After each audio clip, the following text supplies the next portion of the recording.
Bienvenidos a nuestro programa Palabras para una vida abundante.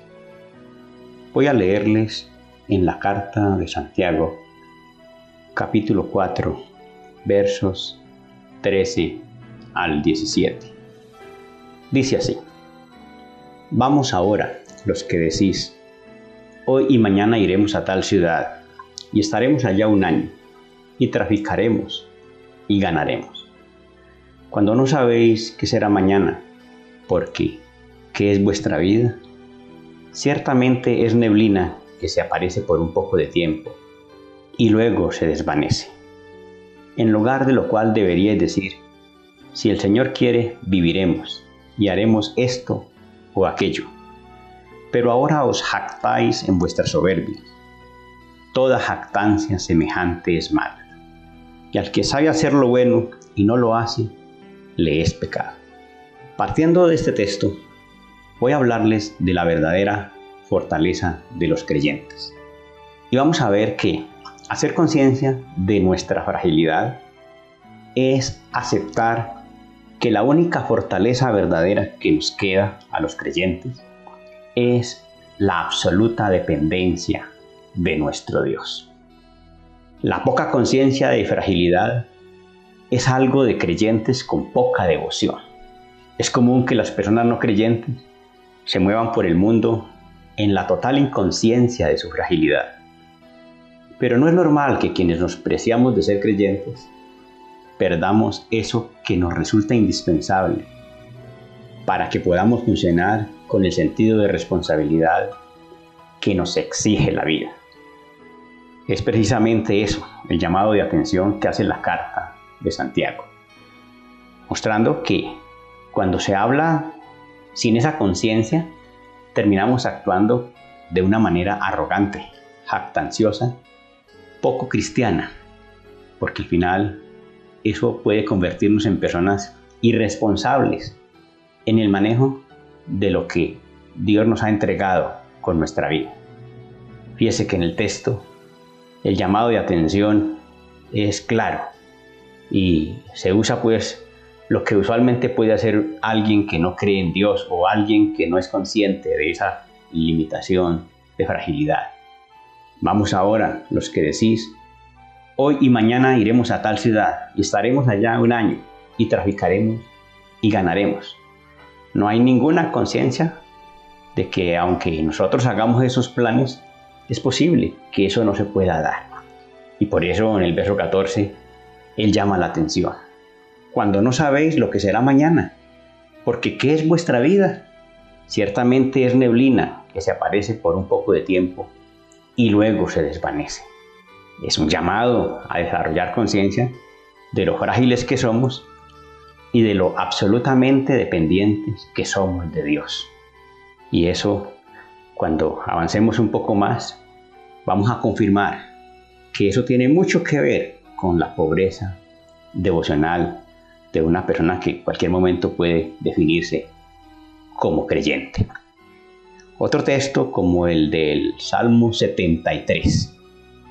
En la primera parte, diríamos que en la primera mitad, es un texto que habla ampliamente de la inconsciencia de los hombres sin Dios alrededor de su fragilidad. Pero es curioso porque la forma como está compuesto este salmo habla de un creyente que por momentos perdió esa solvencia y entró en un estado de envidia con las personas que no son creyentes. Y eso de por sí ya es un estado que los llevó a estar al borde del precipicio. Cuando leemos la primera parte, pues eso no es raro ni extraño en los hombres que no conocen a Dios. Pero lo extraño es que un creyente haya terminado teniendo envidia de alguien así. Dice el texto del Salmo 73 desde el verso 1. Ciertamente es bueno Dios para con Israel, con los limpios de corazón. Es decir, el Salmo se inicia con una idea concluyente donde la persona ha confirmado que Dios es bueno, pero lo confirmó después de vivir una experiencia que lo puso en condiciones preocupantes, pero que luego resolvió por la misericordia de Dios para su propio bien de una manera válida. Por eso dice, en cuanto a mí, casi se deslizaron mis pies, por poco resbalaron mis pasos, porque tuve envidia de los arrogantes, viendo la prosperidad de ellos. Fíjese que allí él pierde conciencia de su fragilidad y ve a los demás que viven sin ninguna conciencia de eso mismo, pues actuar como actúan. Y dice, ¿por qué no tienen congojas por su muerte? Pues su vigor está entero. No pasan trabajos como los otros mortales, ni son azotados como los demás hombres. Por tanto, la soberbia los corona, se cubren de vestido de violencia. Los ojos se les saltan de gordura, logran con creces los antojos del corazón. Se mofan y hablan con maldad de hacer violencia, hablan con altanería. Ponen su boca contra el cielo y su lengua pasea la tierra. Por eso Dios hará volver a su pueblo aquí, y aguas en abundancia serán extraídas para ellos. Y dicen, ¿cómo sabe Dios? ¿Y hay conocimiento en el Altísimo? He aquí que estos impíos sin ser turbados del mundo alcanzaron riquezas. Fíjese que es lo que él observa. Esa gente no tiene problemas, esa gente se ve muy fuerte, esa gente no es temerosa de Dios, esa gente es arrogante, pero todo le sale bien. Y entonces su reacción en el verso 13 es, verdaderamente en vano he limpiado mi corazón y lavado mis manos en inocencia. Él siente que ha perdido el tiempo siendo un hombre temeroso de Dios. ¿Por qué? Porque eso no le ha traído nada bueno, nada favorable. Al contrario, dice el verso 14, pues he sido azotado todo el día y castigado todas las mañanas. Vean ustedes que él no ve más allá de lo inmediato, él no alcanza a entender las cosas más allá de lo físico, él no ve la fragilidad de fondo que hay en esas personas y tampoco es muy consciente de la propia. Dice, si dijera yo, hablaré como ellos, he aquí a la generación de tus hijos engañaría. Cuando pensé para saber esto, fue duro trabajo para mí. Él entonces habla de lo complicado que es eso para él. Y todo porque él perdió absoluta conciencia de la fragilidad de la condición del ser humano a partir de las cosas externas, a partir de lo físico. Así que cuando volvemos a la carta de Santiago, ya en los versículos 15 al 17 del capítulo 4, fíjese que a eso es que llama el escritor. Llama la atención para que se reaccione y se hagan las cosas con sabiduría, de manera inteligente.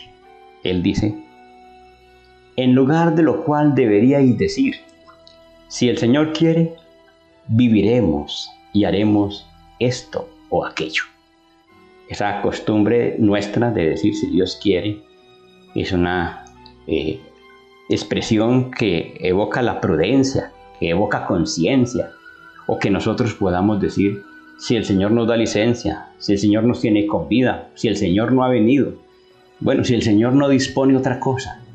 Todo el tiempo nuestros labios deben expresar ese nivel de conciencia de lo frágiles que somos, porque al final, si nosotros no consideramos la intervención de Dios en nuestra vida, eso no es un acto de sabiduría. Y por eso Él dice, pero ahora os jactáis en vuestra soberbia. Toda jactancia semejante es mala, y al que sabe hacer lo bueno y no lo hace, le es pecado. Fíjese que no hacer esa conciencia que es algo bueno resulta convertido en un tremendo pecado, porque terminamos haciéndonos mucho daño con la soberbia, con la jactancia, con la arrogancia de pensar que nada nos va a impedir que las cosas van a salir como pensamos, cuando nosotros debiéramos todo el tiempo ser conscientes de lo limitados que somos. Así que Hacer conciencia de nuestra fragilidad es un acto de sabiduría que salva. Si hay algo que distingue a un creyente con una vida devocional bien trabajada, es que permanentemente Dios lo está haciendo consciente de sus limitaciones, que como uno de sus sanos efectos es lo que estimula la voluntad de la persona para convertir a Dios en su verdadera fortaleza. Vamos a volver al Salmo 73 y vamos a caer en cuenta leyendo el Salmo 73 que la situación del salmista solo cambia cuando él asume una actitud devocional válida. Fíjese que habíamos leído hasta el verso 16 que dice: cuando pensé para saber esto, fue duro trabajo para mí. Luego dice el 17: hasta que entrando en el santuario de Dios, comprendí el fin de ellos. Ese término, entrar en el santuario de Dios, nosotros no lo podemos entender de otra manera, sino como la disposición de la persona para buscar a Dios devocionalmente. Quien va a Dios para que Dios le muestre cuál es su realidad, cuáles son las cosas que él necesita saber para poder satisfacer plenamente las demandas divinas para el ser humano.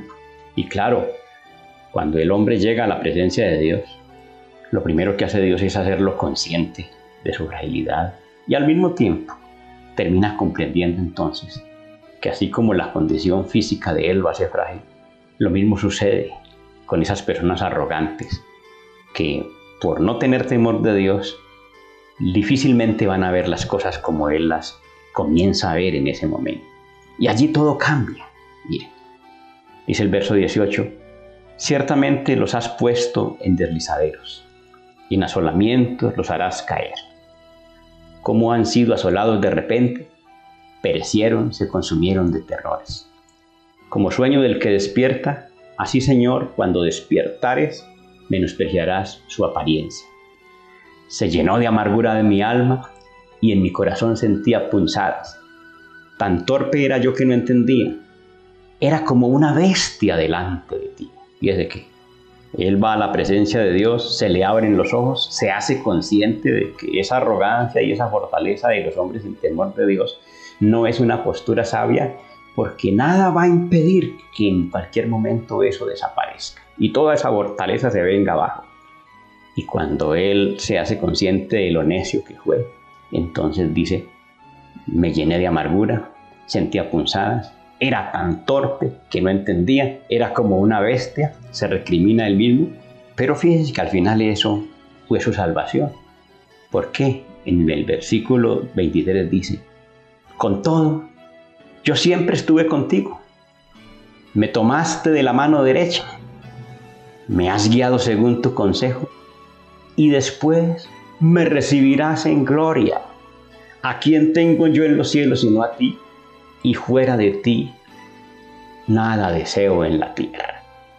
Fíjese que eso ya es una expresión de claridad y de fortaleza únicas, que muestra que frente a la fragilidad de lo externo, la única fortaleza que realmente le queda al creyente es confiar en Dios, y eso lo ha encontrado él a través de su práctica devocional. Llegando a Dios, se hace consciente que Dios es su fortaleza y que puede asumir sin ningún problema la fragilidad de la vida física. Luego dice en el versículo 26: mi carne y mi corazón desfallecen.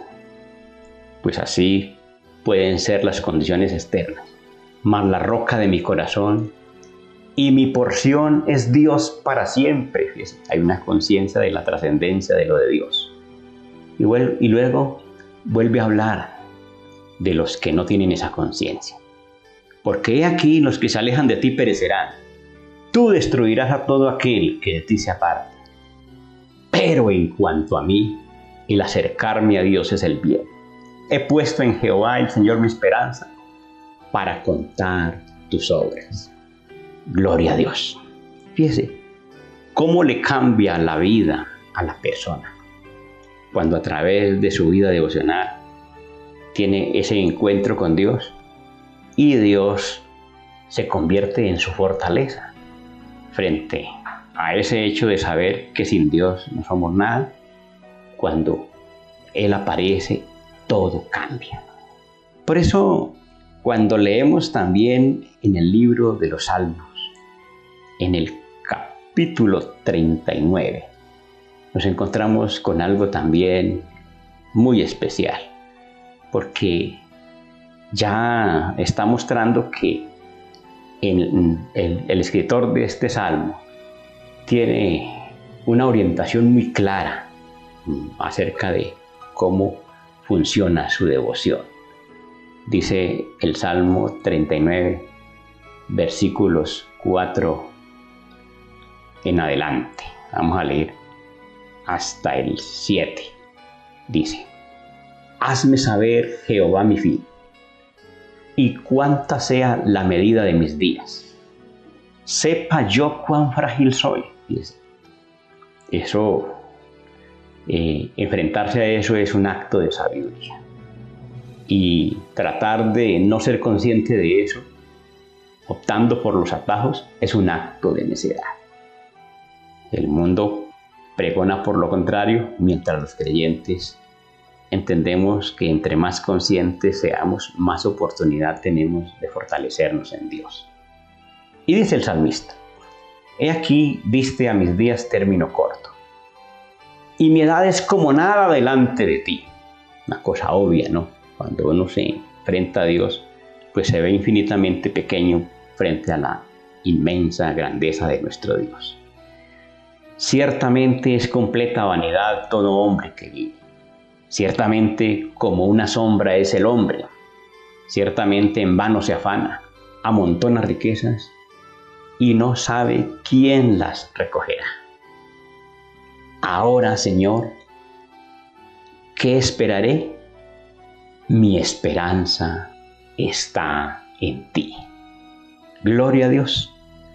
Vean, hermanos, vean, amigos, cómo nuestro trabajo devocional es una cosa que nos puede ayudar grandemente, salvándonos de cualquier estado de perdición por la poca conciencia que nos lleva a convertirnos en personas jactanciosas, arrogantes, sin ninguna preparación para cuando lleguen los momentos difíciles de la vida. Pero cuando nosotros hacemos conciencia de nuestra fragilidad, sabemos que en cualquier momento llegan esos momentos, llegan esas situaciones, llegan esas crisis, llegan esas pérdidas. Pero al ser personas acostumbradas a buscar en Dios su fortaleza y su esperanza, Dios siempre será nuestra salvación. Gloria a Dios. Podríamos entonces concluir que depender absolutamente de Dios es la verdadera fortaleza de los creyentes. Toda vez que no hay otra forma de asumir una realidad física que cada día nos confirma que como criaturas somos extremadamente frágiles. Gracias a Dios por su palabra salvadora. Vamos a darle gracias a Dios por su palabra y vamos a pedirle que nos ayude en la necesidad que hoy se ha podido descubrir por su misericordia, y es la necesidad que tenemos de hacer conciencia de nuestra fragilidad y de esa forma convertirlo a Él en nuestra fortaleza. Dios de los cielos, estamos en tu presencia en esta mañana y te damos gracias por la preciosa oportunidad que nos has dado de hacer conciencia de nuestra fragilidad, producto de la palabra que nos hace ver las cosas como son. Gracias por permitirnos entender que cuando estamos lejos de ti, somos presa de la arrogancia, de la jactancia, de la soberbia, y esa es una condición que nos convierte cada vez en seres mucho más vulnerables, porque cuando llegan las situaciones difíciles, las pérdidas, nunca vamos a estar preparados para ello. Gracias, Padre, porque a través de tu palabra nos das el valor para enfrentarnos a esa realidad física que todo el tiempo nos está recordando lo frágiles que somos, pero también dándonos la oportunidad de convertirnos en ti y de realizar en ti la verdadera estructuración que fortalece nuestras vidas. Ayúdanos, Señor, en la necesidad que tenemos de poner en práctica lo que hoy hemos oído. En el nombre de nuestro Señor Jesucristo, gracias por escucharnos. Amén.